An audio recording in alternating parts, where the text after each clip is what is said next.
saudara-saudara sekalian, anak-anakku yang tercinta, Bapak Presiden Jokowi, Presiden Republik Indonesia,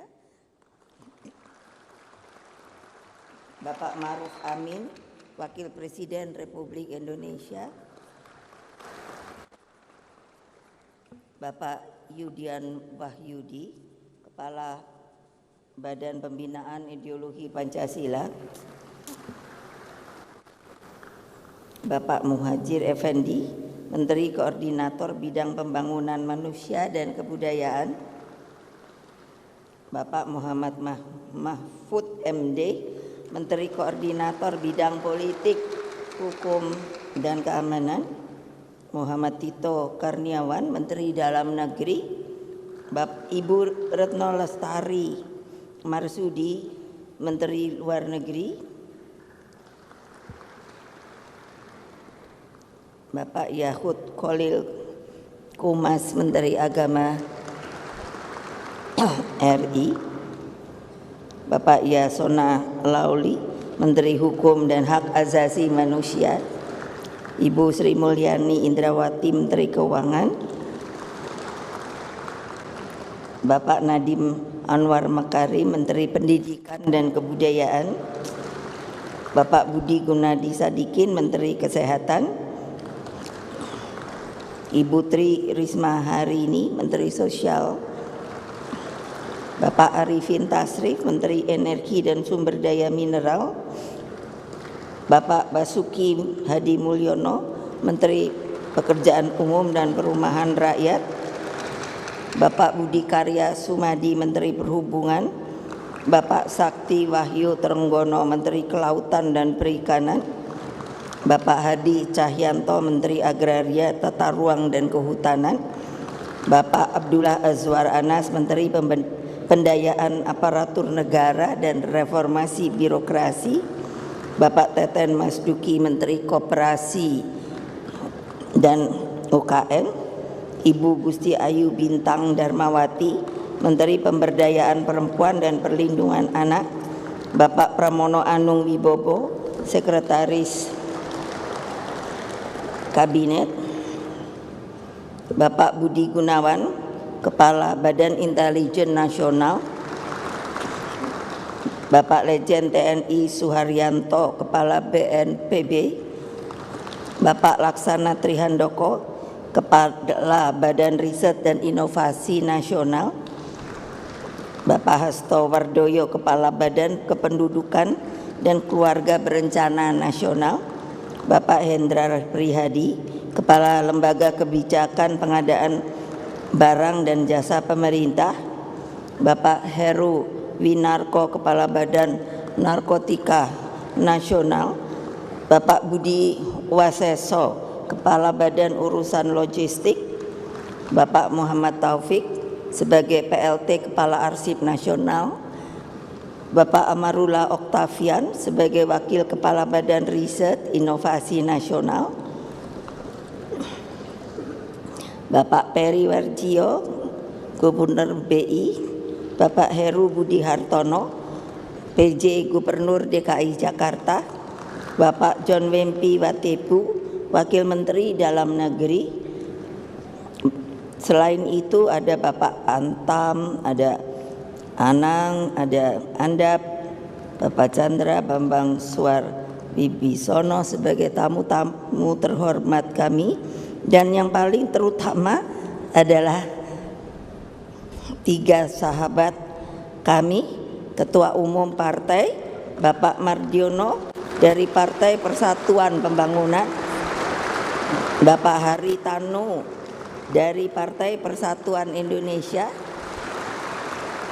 lalu Bapak Usman Sabta Odang dari Partai Hati Nurani Rakyat.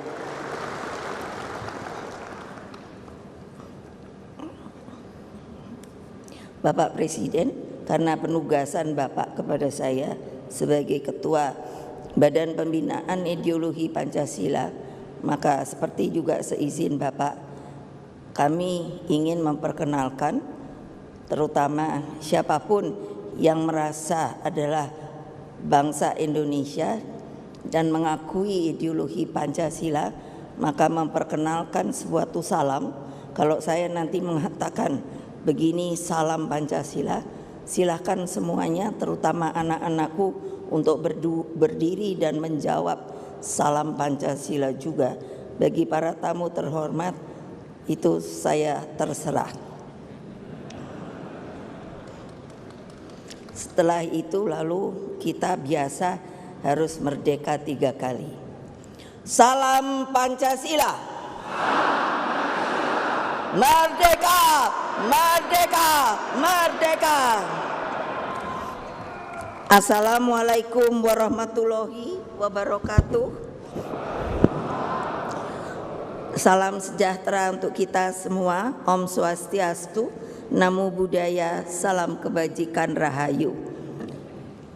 Puji syukur kehadirat Allah Subhanahu wa Ta'ala, sehingga rapat kerja nasional keempat ini PDI Perjuangan dapat diselenggarakan. Setelah itu pada pemilu 2024 nanti juga kita akan mengadakan sebagai informasi Rakernas kelima atau yang terakhir dalam DPP periode ini, dan selanjutnya Kongres ke-6 pada tahun 2025.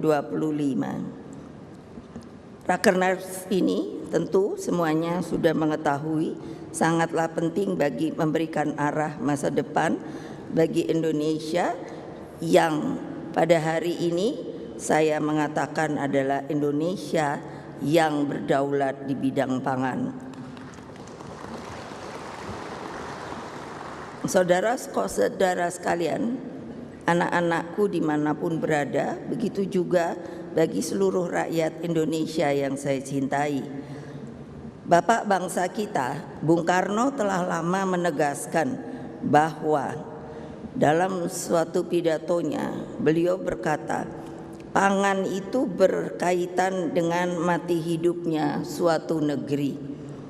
Kalau kita bisa lihat, maka hal inilah yang kini terjadi dalam perang Rusia dengan Ukraina. Pangan telah menjadi senjata yang sangat ampuh di dalam membangun hegemoni suatu negara. Di tengah pertarungan geopolitik ini, ketergantungan Indonesia terhadap impor pangan semakin besar. Kalau saya coba untuk membaca sebagai masukan, konsumsi gandum misalnya telah meningkat signifikan dari 4% pada tahun 1970 menjadi 28% pada 2022.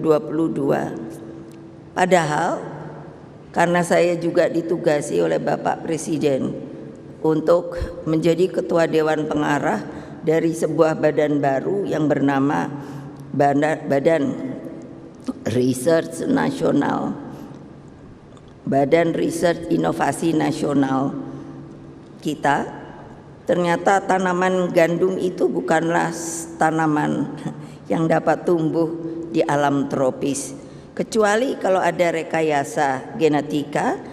Namun tentunya kita akan tahu uji coba ini akan memakan waktu lama. Akibatnya Indonesia akan mengalami ketergantungan dan konsumsi gandum diperkirakan akan meningkat menjadi 50% pada tahun 2030.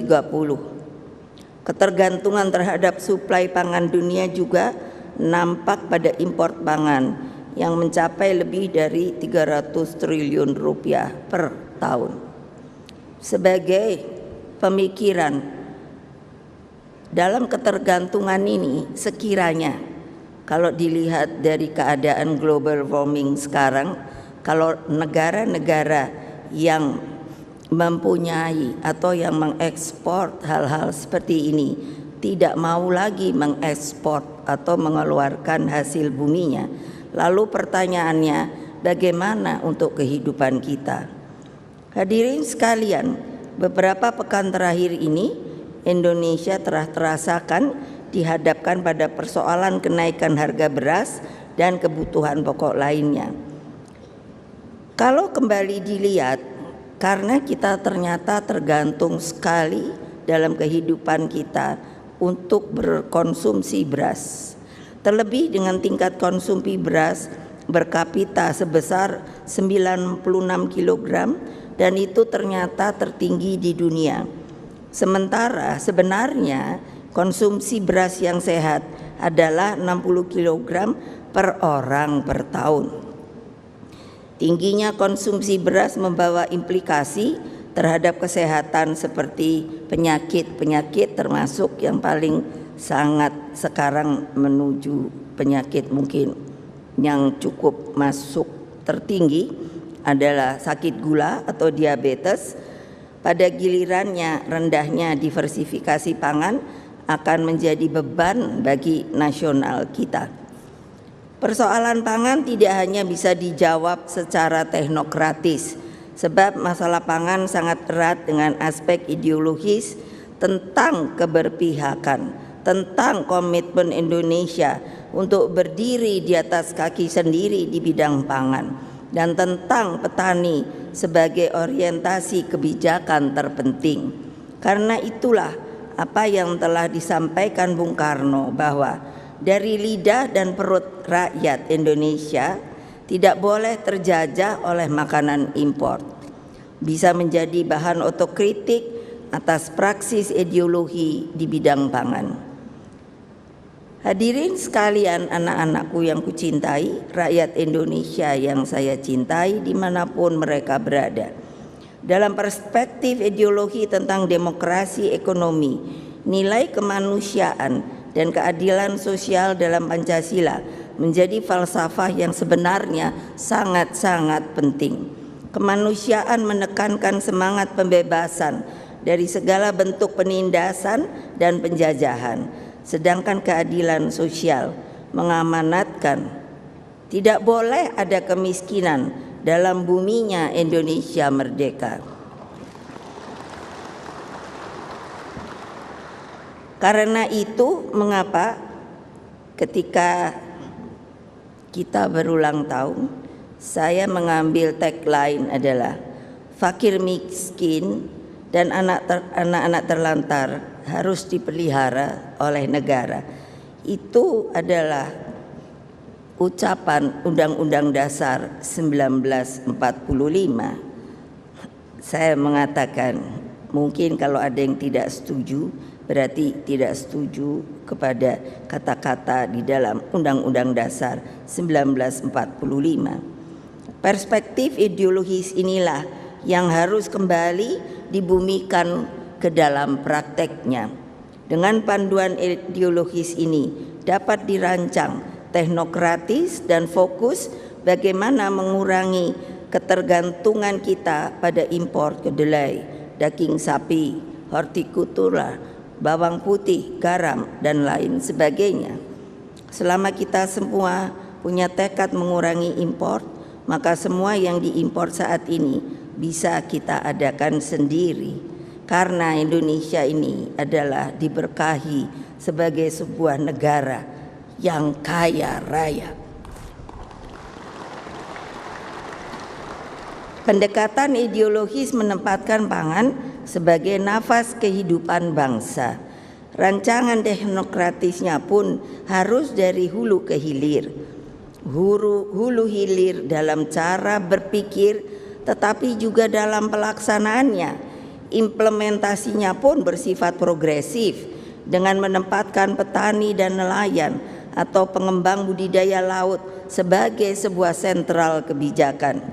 Karena itulah dalam Rakernas keempat ini sengaja kami hadirkan perwakilan para petani dan juga nelayan budidaya laut se-Indonesia.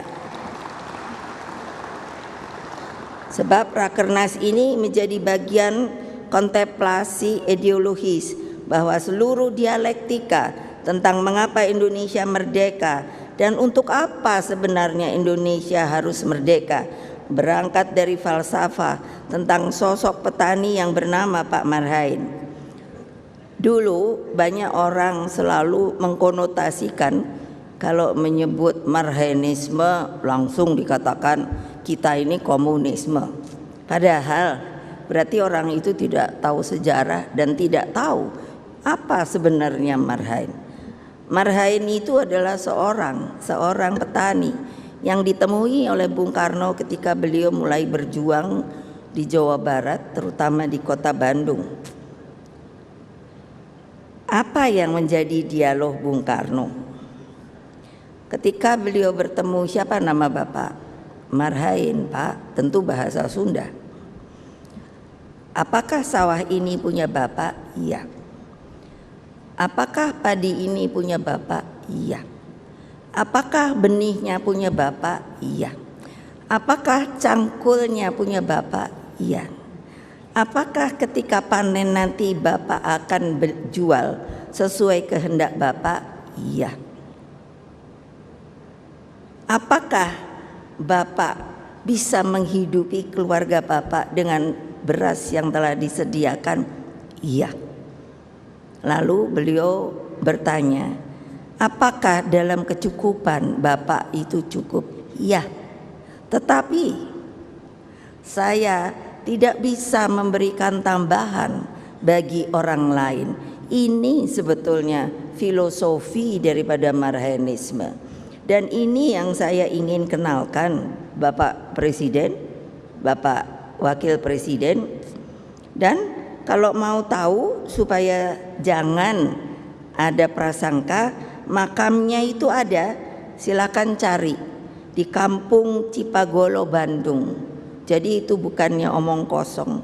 Jadi maksud Bung Karno mengenalkan Marhainisme oleh sebab pertanyaannya kepada seorang Bapak Marhain. Beliau menginginkan sebenarnya seluruh rakyat Indonesia, petani, nelayan itu menjadi sebuah soko guru. Soko itu kan tiang, guru itu ya guru. Jadi soko ini memberi pelajaran bagi kemakmuran seluruh rakyat Indonesia. Pak Marhain itu adalah representasi wong cilik bersama jutaan petani, nelayan, serta mereka yang hidup dalam kemiskinan adalah dasar dan tujuan dari setiap praksis politik PDI Perjuangan. Kita harus menjabarkan falsafah pembebasan ini ke dalam konsepsi demokrasi ekonomi, sebab ada kecenderungan pangan hanya dilihat sebagai bagian sistem produksi yang sepertinya sudah berjalan sendiri tanpa panduan. Mengapa di sini saya tidak menyebutkan buruh? Karena pasti ada pertanyaan. Karena kalau namanya petani dan nelayan itu mandiri. Tapi kalau buruh, dengan segala hormat saya kepada kaum buruh, mereka itu masih bekerja pada seseorang yang mempunyai pabrik dan lain sebagainya. Ini harus benar didengarkan dan digarisbawahi. Bapak Presiden, para petani nelayan yang saya sayangi dan hadirin sekalian, setelah melalui beberapa fokus group discussion yang diadakan sebelum Rakernas ini, PDI Perjuangan telah merancang ulang tentang desain pembangunan pangan masa depan. Pertama, dengan keanekaragaman flora dan fauna, baik di darat maupun di laut yang begitu beragam dan berlimpah, maka kebijakan pangan nasional harus mengakar pada komitmen ideologi agar Indonesia benar-benar berdaulat di bidang pangan dengan cara berdiri di atas kaki sendiri. Pertanyaannya, apakah bisa? Sangat bisa. Saya sebagai ketua yang juga ditunjuk oleh Presiden, ketua Dewan Pengarah yang namanya Badan Riset Inovasi Nasional tersebut, saya sudah mulai mendata yang disebut flora fauna, tapi sekarang sedang bagian tumbuhannya. Belum 6 bulan Bapak Presiden sudah terjumlah, mulai terangkat ada 2 juta tanaman yang telah didata dan masih terus untuk dilaksanakan. Oleh sebab itu makanya kita harus percaya percaya pada diri kita bahwa kita bisa berdiri di atas kaki sendiri, anak-anakku.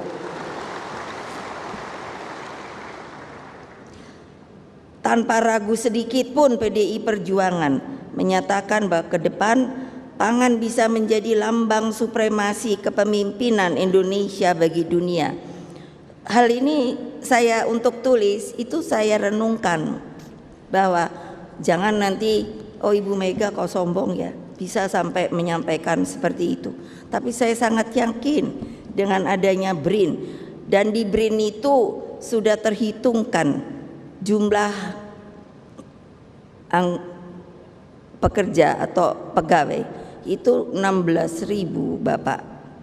Yang 10.000 itu adalah per-research, yang 6.000 itu adalah pegawai dan lain sebagainya. Jadi terbayangkan tidak kalau ada yang ragu kita tidak bisa berdiri di atas kaki sendiri. Kedua, seluruh desain politik ekonomi pangan harus menempatkan petani dan nelayan sebagai sentral kebijakan. Di sini harus dibangun sebuah keyakinan dan tentunya fokus bahwa melalui campur tangan negara, petani dan nelayan bisa menjadi tuan di negerinya sendiri.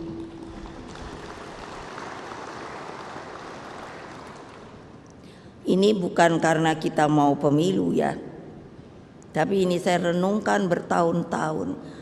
Mengapa bapak saya selalu mengatakan petani nelayan itu soko guru? Dan saya bisa mengerti sekarang. Seperti saya mengenal petani hebat dan sekaligus peneliti, yaitu itu petani loh. Saya kenal dari sejak PDI. Namanya Surono Danu, yang sejak zaman PDI telah mengembangkan sebuah varietas benih padi. Pada waktu itu maksudnya mau memberi nama saya Megawati Soekarno Putri, tetapi saya lalu bilang jangan, jadi disingkatnya MSP, tapi lebih baik mari sejahterakan petani. Ada juga Profesor Andreas Dwi Santoso sebagai guru besar yang turun langsung selalu menggalang petani. Ada juga Profesor Ali Zumazar yang mengembangkan varietas kedelai, dan lain-lain yang kesemuanya sangat dekat dengan para petani. Yang ketiga, kebijakan kedaulatan pangan di hulunya harus menempatkan penguasaan ilmu pengetahuan, teknologi, riset dan inovasi sebagai pilar kemajuan. Setelah tadi saya katakan BRIN telah memiliki hasil riset kesesuaian tanah dan kini fokus pada benih unggul. Terkait nelayan, BRIN juga telah mengembangkan aplikasi teknologi untuk memberikan arah bagi penangkapan ikan. Itu maksudnya, kalau sekarang nelayan itu kalau dia mau menangkap ikan, dia tidak tahu yang akan ditangkap itu ikan apa, di mana jurusnya. Dan untuk itulah kami sedang terus menggodok untuk bisa mengembangkan aplikasi teknologi ini, sehingga dapat dilihat kalau ditanya sekarang musim ikan apa, lalu di mana yang terbanyak, maka bisa diberikan koordinatnya di sana sehingga dia dapat segera pergi ke sana.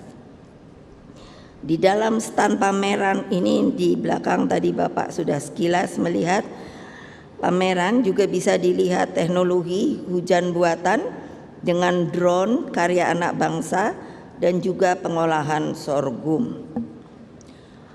PDI Perjuangan selalu meyakini bahwa para peneliti kita sebenarnya hebat-hebat, tetapi belum didaya gunakan itu dengan maksimal. Hanya harus dibangunkan idenya, daya imajinasinya, kreativitasnya, dan yang terutama adalah semangat juangnya agar hasil riset dan inovasi dapat dimanfaatkan secara nyata bagi kepentingan rakyat. Dalam cara pandang ini, saya selalu menyebut para peneliti dimanapun juga, termasuk di bidang pangan, adalah pahlawan kita masa depan.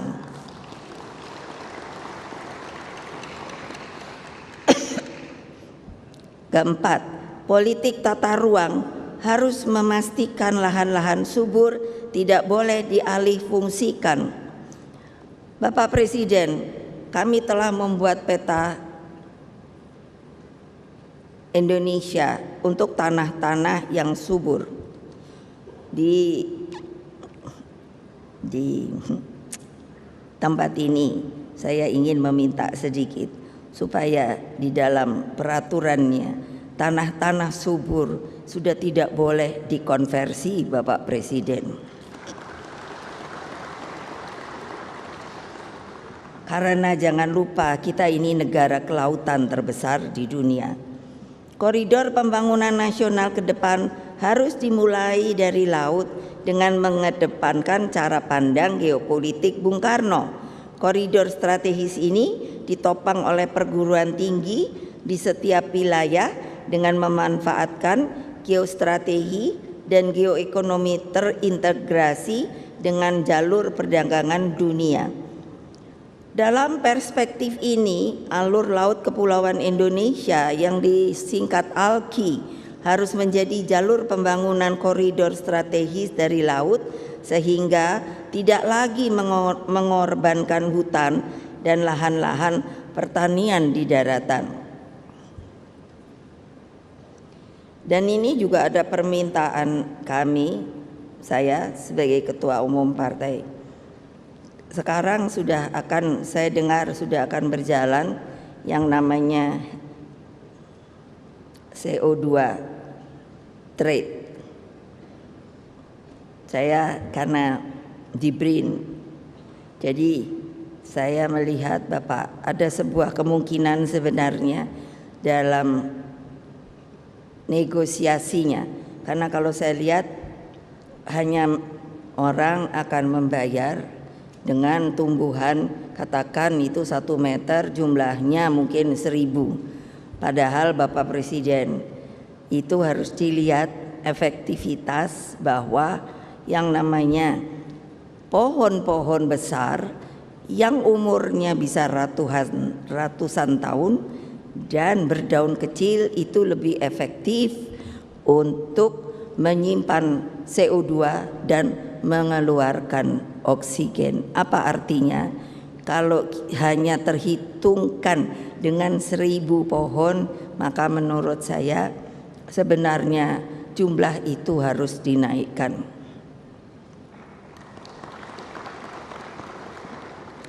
Kok tidak ada yang tepuk tangan meriah? Mungkin karena tidak begitu mengerti. Nanti boleh tanya lebih lanjut sama Ibu. Karena Ibu saja ini sekarang ini bukan batuk pilek, ini alergi debu dan keadaan polusi yang seperti itu. Kelima, kebijakan fiskal melalui instrumen pajak dan tarif. Kebijakan ini wajib diterapkan dalam masa transisi ketika bangsa Indonesia sedang berjuang dan bergumul menempuh jalan untuk berdiri di atas kaki sendiri. Instrumen tarif ini diterapkan secara kompetitif guna memberikan stimulus bagi riset inovasi dan peningkatan produksi nasional. Ini pun mengapa saya berpikir, dan mungkin saya juga minta tolong lagi sama Bapak Presiden. Saya mendapatkan informasi dan itu tolong diperhatikan, dilihat bahwa bea masuk impor gandum itu 0%. Saya bukannya anti gandum, saya juga senang hamburger, mie. Namun mengingat gandum tadi telah saya terangkan tidak bisa ditanam di sini guna mengurangi ketergantungannya. Bukankah kita memiliki 10 sumber pangan lainnya, yaitu hanjali, jagung, pisang, porang, sagu, singkong, sorghum, sukun, talas, dan ubi jalar yang tentunya kalau diolah dan di backup oleh Badan Riset Inovasi Nasional kita ini bisa substitusi gandum. Sekiranya bea masuk bisa diterapkan dalam masa transisi, maka dana yang ada bisa dipergunakan juga untuk menambah biaya riset terhadap produk substitusi gandum. Setuju apa enggak toh? Tuh Bapak Presiden dengarkan. Coba tong lebih keras. Loh, karena ini untuk masalah perut kalian loh. Keenam, penggunaan teknologi terapan baik untuk benih unggul, on farm, off farm, termasuk mekanisasi pertanian harus dikedepankan. Pada saat bersamaan dilakukan pendampingan terhadap petani untuk menggunakan teknologi terapan dengan harga murah, sehingga kelompok petani akan melek teknologi oleh campur tangan negara. Bayangkan jika peralatan mekanisasi pertanian seperti traktor, mesin untuk menanam dan panen, mesin pengering, gabah dan lain-lain bisa dibuat massal untuk petani dan harganya murah, pasti mereka akan ingin untuk membeli hal tersebut. Maka akan sangat membantu peningkatan produksi pangan. Ketujuh, pembangunan infrastruktur pertanian, sarana produksi pertanian, dan penyediaan pupuk berbasis green farming dilakukan secara terintegrasi dan berkelanjutan dan murah harganya.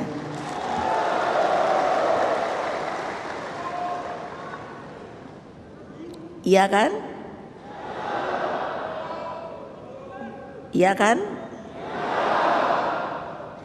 Iya kan? Sip. Kedelapan, pentingnya konsolidasi kebijakan pemerintah pusat dan daerah, termasuk reformasi birokrasi berbasis kinerja, ditinjau dari peningkatan produksi pangan dan diversifikasi pangan untuk rakyat. Ternyata bukan karena saya putrinya, nanti selalu dihubungkan, oh tentu saja Ibu Mega adalah anaknya Bung Karno. Betul, saya anaknya Bung Karno. Saya toh tidak bisa bilang kalau saya anaknya si Badu.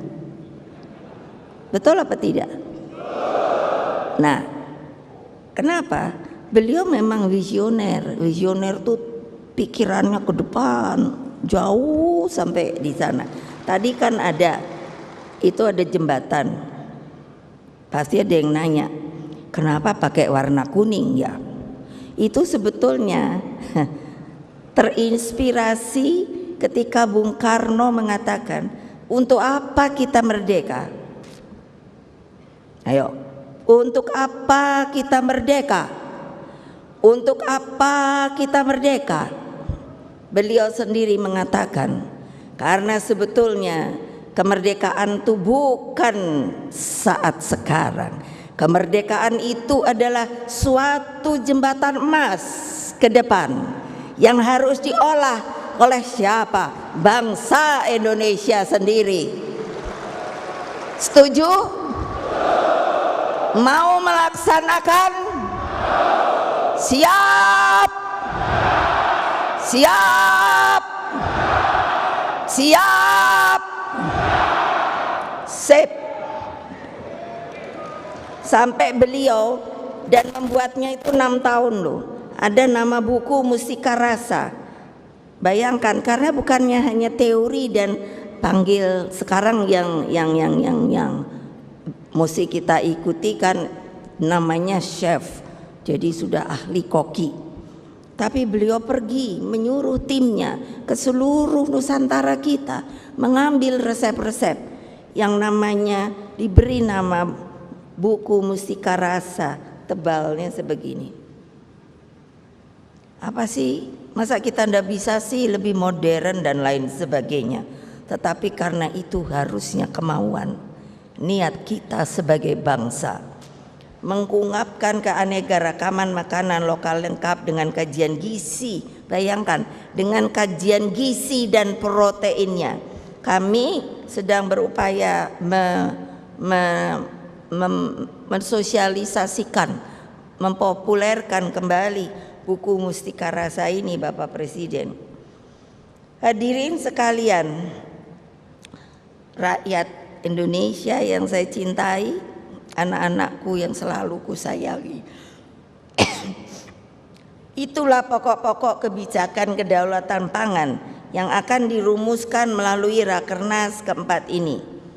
Dan apa yang telah dilakukan Presiden Jokowi dengan gerbang kemajuan melalui pembangunan infrastruktur seperti bendungan, embung, saluran irigasi pertanian, dan seperti tadi telah saya katakan, membentuk Badan Riset dan Inovasi Nasional atau BRIN, telah membangkitkan optimisme terhadap jalan Indonesia yang berdaulat di bidang pangan. Konsepsi kedaulatan pangan itulah yang ditawarkan PDI Perjuangan dalam pemilu tahun 2024 yang tinggal beberapa bulan lagi. PDI Perjuangan tidak akan pernah menyerah di dalam menjalankan politik kedaulatan pangan tersebut. Itulah komitmen pokok partai pada pemerintahan yang akan datang dengan memenangkan pemilu legislatif dan Bapak Ganjar Pranowo sebagai Presiden Republik Indonesia ke-8. Sanggup? Sanggup? Sanggup? Nah, akhirnya kepada anak-anakku sekalian, seluruh simpatisan dimanapun kalian berada, anggota, sukarelawan, kader partai, ingatlah bahwa rakyat itu adalah cakrawati perjuangan kita. Kepada mereka lah dedikasi politik selalu ditujukan. Kita berjuang karena keyakinan politik. Kita telah teruji oleh gemblengan yang sejarah yang begitu hebat dan menyakitkan, khususnya selama ketika masa Orde Baru. Karena itulah sebagai banteng-banteng PDI Perjuangan yang memegang kokoh perisai Pancasila di dadamu, selama ini kita menyatu dengan rakyat. Jangan sekalipun pernah gentar, sedikit pun menghadapi berbagai kepungan dan manuver politik praktis yang hanya sekedar menggunakan keinginan kekuasaan sebagai tujuan. Berpolitiklah dengan seluruh semangatmu, dengan nuranimu, dengan mata hatimu, dan setialah kepada sumbermu, yaitu rakyat, rakyat, rakyat. Siap, siap, siap. Nah, kan kadang itu orang kan suka apa ya, kayak bikin pantun. Saya coba-coba juga. Tolong dengarkan ya. Tapi ininya lain kalau Ibu. Jangan pernah gentar diterjang badai. Karena apapun. Karena apa? Badai pasti berlalu. Tepuk tangan yang meriah. Sweet, sweet. Dan matahari akan selalu terbit di ufuk timur, saudara-saudara sekalian. Terima kasih. Wassalamualaikum.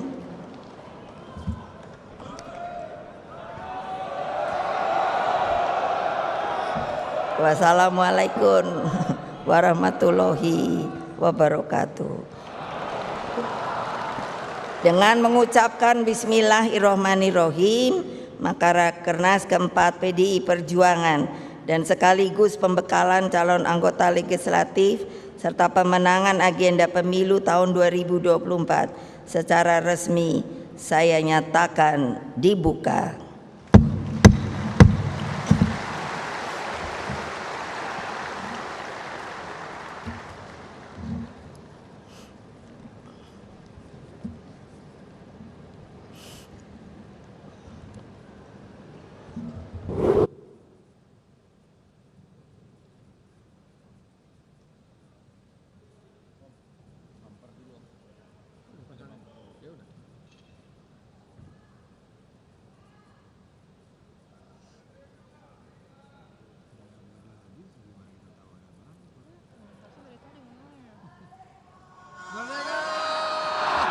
Merdeka!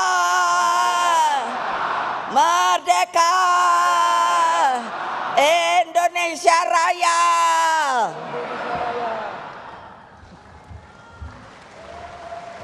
Kita beri tepuk tangan yang paling meriah hadirin sekalian. Demikianlah pidato politik dari Ketua Umum PDI Perjuangan Ibu Prof.